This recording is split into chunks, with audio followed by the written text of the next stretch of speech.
Halo,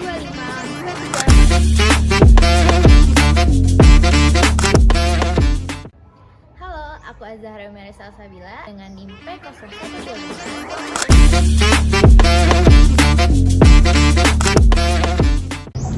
Halo, kenalin, aku Erli.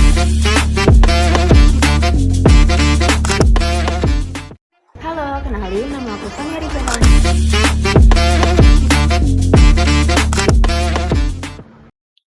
Hai semuanya, pernah gak sih kalian ngerasa salah paham cuma gara-gara salah ngomong atau tersinggung karena pilihan kata seseorang? Nah, sebenarnya cara kita berbahasa itu mencerminkan siapa diri kita. Nah, karena itu, yuk bareng-bareng belajar bahasa yang baik, benar, dan santun. Hari ini kita bincang masalah kesantunan berbahasa. Sugeng sonten, Mbah.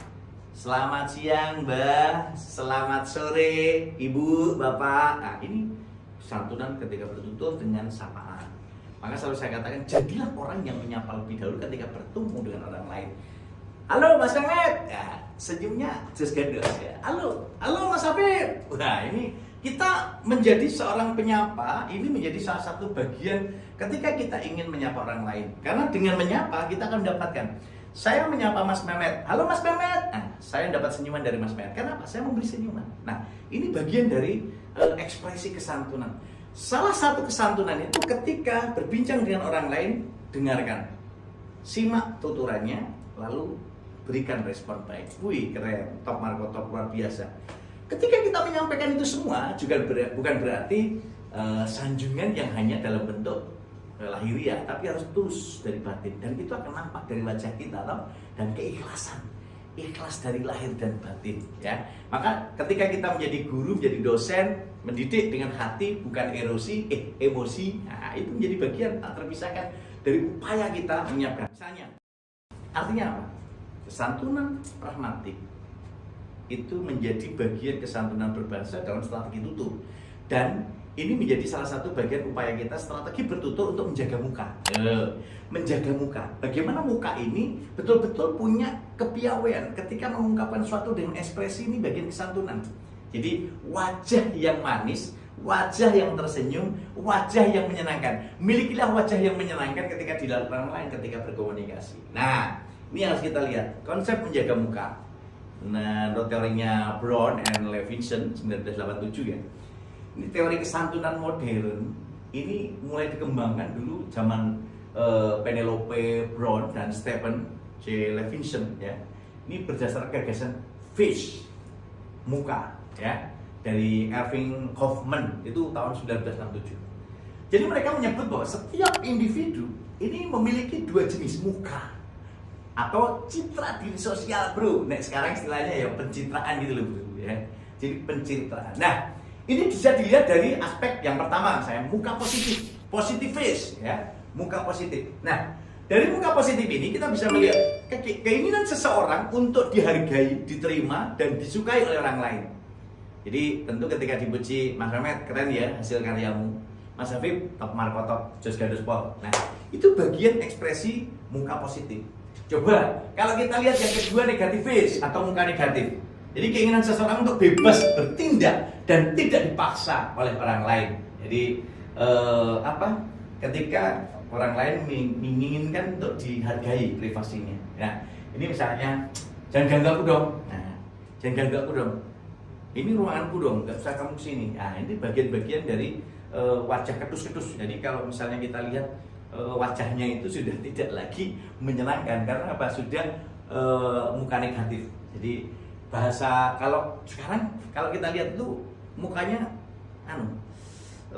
terlipat-lipat gitu ya, terlipat-lipat. Nah, jadi kalau kita lihat dalam konteks ini harus kita siapkan bagaimana menjaga muka, ya, menjaga muka seorang penutur dan orang tutur. Nah, oleh karena itu, kalau kita lihat bahwa Levinson mengatakan dalam konteksnya ini terkait dengan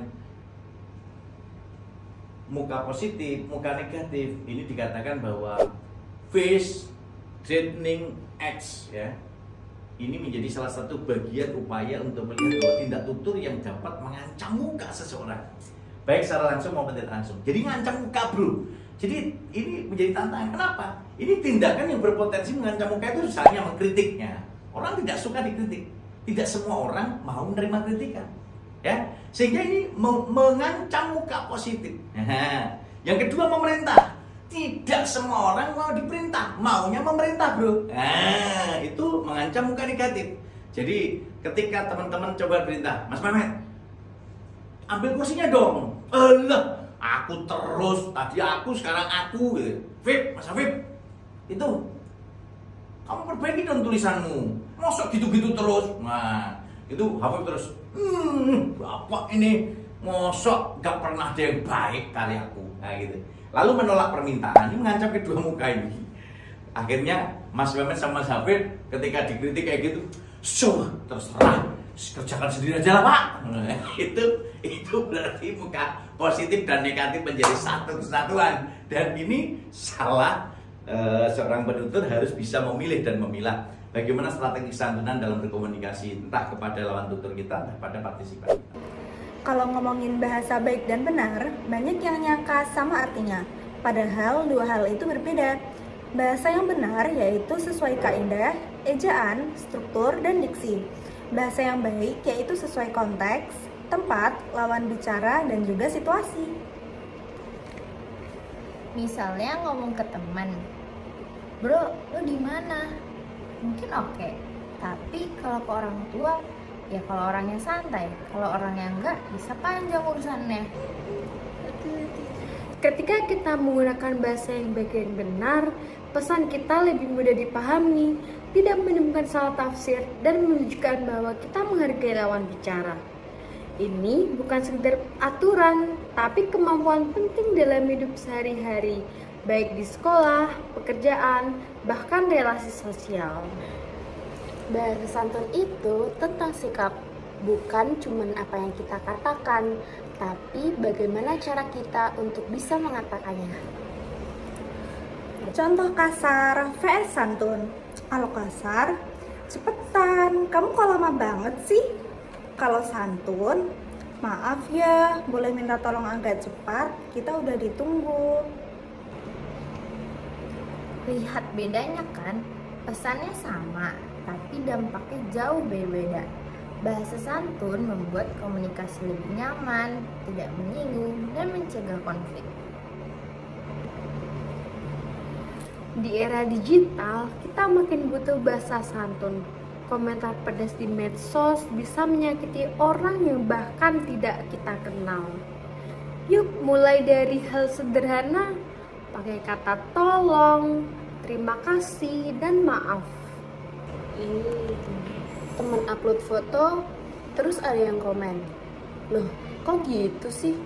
Padahal mungkin maksudnya bercanda.